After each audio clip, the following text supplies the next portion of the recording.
आज high school और intermediate कक्षा के जो टॉपर्स हैं राष्ट्रीय और राज्य स्तर पे इनके यदि आपने देखा माननीय मुख्यमंत्री जी द्वारा फैसिलिटेट किया गया बच्चों को यहाँ इस सभागार में फैसिलिटेट किया हमारे जिलाध्यक्ष जी पूर्व मंत्री जी जिनका मैं अभिनंदन हार्दिक अभिनंदन करता हूँ। साथ ही साथ जो हमारे टीचर्स हैं बच्चे हैं और हमारा जरा परिवार इसमें उन्हीं की लीड में ये कार्यक्रम वहाँ भी हुआ है और उसका जनपदों में भी लीड में उनकी तरफ से प्रस्तुत किए गए हैं। मैं आभार व्यक्त करता हूँ कि अपनी पूर्व मंत्री जी का और जिलाध्यक्ष जी का वो 60 नोटिस पे यहाँ उपस्थित हुए, बच्चों का हौसला बढ़ाया और अपने शुभाशीष से उनको आगे बढ़ने की प्रेरणा दी। बच्चों कहते हैं कि ईशान न विद्या न तपो न धर्म न शीलम न गुणो न धर्म एक बात लोके न कोई भार होता मनुष्य रूपे न मृगासन। विद्या का ज्ञान जो है श्लोक लिखा है कि हमें विद्या क्यों जरूरी है। और अगर आप ऋग्वेद के या वेदों की चीजों में देखो लिखा सा विद्या है विद्या ज्ञान का मार्ग जो है जैसा माननीय मुख्यमंत्री जी ने कहा कि हमें कई सरोकारों को समर्पित करने के लिए या उससे पूर्ण होने का भी विद्या एक माध्यम। जैसे मान लीजिए कि हमारे सामाजिक सरोकार हैं जिन्होंने आपको पढ़ाया, जिन गुरुओं ने मेहनत करके आपको पढ़ाया, नेचुरली उनका बड़ा योगदान, वो तो वहां नहीं पहुंच पाए लेकिन आपको वहां पहुंचाने के लिए उन्होंने अथक प्रयास किया।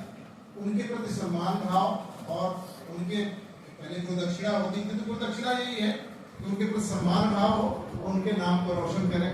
कभी आए अगर अपने क्षेत्र में कहीं बाहर जा रहे हैं काम करने और लौटे तो उनके संपर्क में रहें, उनकी कृतज्ञता को हमेशा याद रखें।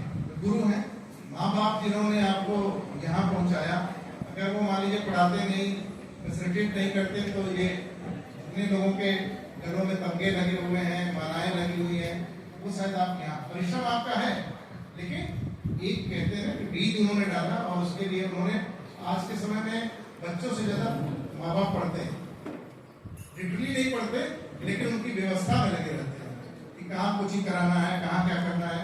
वो हमेशा आपके पहले की तरह नहीं, अब तो बड़े जागरूक हो गए हैं, आपसे ज्यादा तनाव उनको रहता है कि मेरा बेटा किसी तरह से इंटरमीडिएट करे, हाई स्कूल में अच्छा नंबर लाए, आगे का कैरियर बने। तो उनके प्रति कृतज्ञता, समाज के प्रति कृतज्ञता। समाज ने ढेर सारी चीजें आपको दी है, जैसा कि आप सुन रहे थे माननीय मुख्यमंत्री जी का, देखो समाज रोज अखबार आप लोग पढ़ते होंगे और स्पेशली अवैया के बारे में पता नहीं हम लोग एक स्कूल कॉलेज को ले आ रहे हैं कि रिसर्च करें कि डिप्रेसिव सिस्टम क्यों हो रहा है कि रोज कम से कम 2 लोग सुसाइड कर रहे हैं। तो महीने भर में 30 से 35 अखबार भी उठाइए, मैंने साल भर का अभी आंकड़ा निकाला तो महीने में 36 लोग सुसाइड कर रहे हैं। सुसाइड करने वालों में उम्र क्या, 15 साल से लेके 32-35 साल। 90% लोग 15 से लेके 35 साल के सुसाइड करेंगे। तो समाज का है, अगर हम जिस सिस्टम से निकले, जिस गांव से निकले हैं उनके प्रति ऋण है, जिस समाज से निकले हैं, जिस लोगों के बीच से निकले हैं, उनको कन्विंस करना। हमने आगे बढ़ गए तो हमारे मोहल्ले में अगर 5 बच्चे हैं तो हमारी योगदान है जितने टावर्स हैं कि वो शिक्षा ग्रही हो, उनके प्रति आग्रही हुई है कि वो शिक्षा का स्तर उनको भी पीछे फैसिलिटेट करिए। आपने देखा होगा ड्रीम करके नया अभी आज अब स्कोप के रूप में चला है, आज एमओयू हुआ जापान गवर्नमेंट के साथ। उसका मतलब ही यही है एक लाइट हाउस पैदा करना, एक आप लाइट हाउस पैदा करना, उसके इर्द गिर्द कई लोगों को फैसिलिटेट करना। आप उस मतलब आज की डेट में आपका अखबार में कल नाम छपेगा, फोटो लगेगा तो आपके लिए स्वास्थ्य सुविधा तो ठीक है, लेकिन आप उस गांव भर के एक रोल मॉडल होंगे। यानी जितने बच्चे उस गांव के होंगे, आपके नातेदार रिश्तेदारी के होंगे, उनके लिए रोल मॉडल होगा कि वो देखिए फलाने घर का फला जो है वो इंटरमीडिएट इतना चेक पाया, 2 मेडल पाया, माला बड़ा सम्मान। तो जो लोग पीछे हैं वो आपका अनुसरण करेंगे। तो अपने आचरण, व्यवहार, पढ़ाई का मतलब, ज्ञान का मतलब ये नहीं है कि व्यवहार को एक ताक पे रखिए। अमूमन हमें बड़ा घमंड हो जाता है कि हमने व्यवहार करेंगे, कुछ भी आचरण करेंगे। सफलता ये नहीं कहती है कि आप आचरण को भूल जाएं, संस्कार को भूल जाएं। तो संस्कारों के साथ जो सफलता मिलती है वही पाथ्य है, वो आपका असली निष्कर्ष वही है। क्योंकि जब सार्वजनिक जीवन में जाएंगे आप, ये सारी चीजें काम आती, जैसा कि माननीय मंत्री जी ने अभी आशीर्वचन में आपको बताया, बताया। तो जो जितने लोग बड़े हैं, श्रेष्ठ जन है, कहते हैं महाजनों जन सफलता, जहाँ श्रेष्ठ जन जाए, हो सकता है कम पढ़ा लिखा, लेकिन उनका अनुभव आपसे बहुत ज्यादा। तो आप ये इग्नोर नहीं कर सकते हो कि हम तो 95% पाए और आपके पिताजी हो सकता है 52% नंबर पाए। तो 52% में आपको 95% पढ़ा है, आपको पढ़ा है। अगर आप अपने बच्चे को 100% कर लेंगे तो आपकी सफलता बन जाएगी। लेकिन वो अपने पीछे देखता है। अगर कोई घर वाला कहता है कि भाई और 2 घंटे पढ़ लो, अगर तुम्हारा तो इसी पर मतलब 50% आया था, वो प्रत्युत्तर करने लगे। इसी के साथ उतर कर प्रत्युत्तर नहीं करेंगे। आप सभी लोगों को ढेर सारी शुभकामनाएं। और जयशंकर प्रसाद जी ने कविता लिखी है, उसके साथ आपको दे रहा हूँ, आप टैग लाइन में रखिए। और दूसरी ये भी भगवान बुद्ध ने जो कहा था वो भी बताऊंगा। प्रसाद ने लिखा था कि इस पथ का उद्देश्य नहीं है शांत भवन में टिक रहना, किंतु पहुंचना उस सीमा तक जिसकी आगे राह नहीं। आप वहां तक चलो, क्षितिज जहां आपको दिखती है, हमेशा अपनी राह बनाते चलो।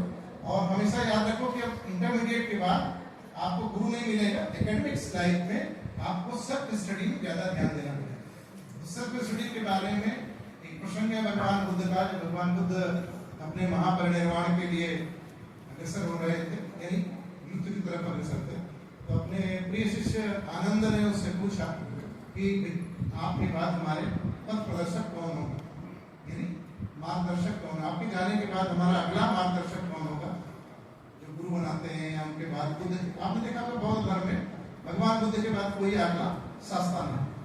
तो उनके आखिरी शब्द थे भिक्षवे अपदीपो, यानी बी योर कैंडल योरसेल्फ। तो अपदीपो हो हर व्यक्ति को। अब इंटरमीडिएट जो लोग किए हैं वो अगर अपदीपो हो लिख लेंगे अपनी किताब पे और लिख लेंगे बी योर कैंडल योरसेल्फ, ये अपनी कैंडल आपको खुद जलानी है, तो आप सक्सेसफुल हो जाओगे। क्योंकि अब एकेडमिक लाइफ में सेंट्रलाइज नहीं होता कि हर बच्चे के ऊपर टीचर ध्यान देता।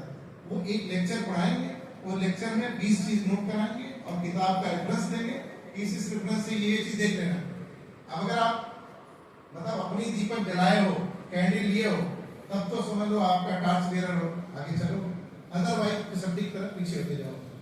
इंटरमीडिएट तक हाई स्कूल में है कि हर टीचर हर बच्चे को ध्यान देता। 50 लोगों में से तुम्हारा ये कमजोरी ये कर देंगे, वो उसको फैसिलिटेट करता है। एकेडमिक लाइफ में आगे कॉम्पिटिटिव लाइफ में केवल रेफरेंसेस बताए जाएंगे और एक कुछ क्लासेस होती है। शेष बच्चों को खुद करना होगा, वहाँ माँ बाप भी नहीं मिलेंगे। तो इसीलिए यदि मेरा अनुरोध है कि आप भी योर कैंडल योरसेल्फ, आपको दीपो हो, अपनी कैंडल खुद जलाओ, आगे की रोशनी ले चलो। ढेर सारी शुभकामनाएं। धन्यवाद।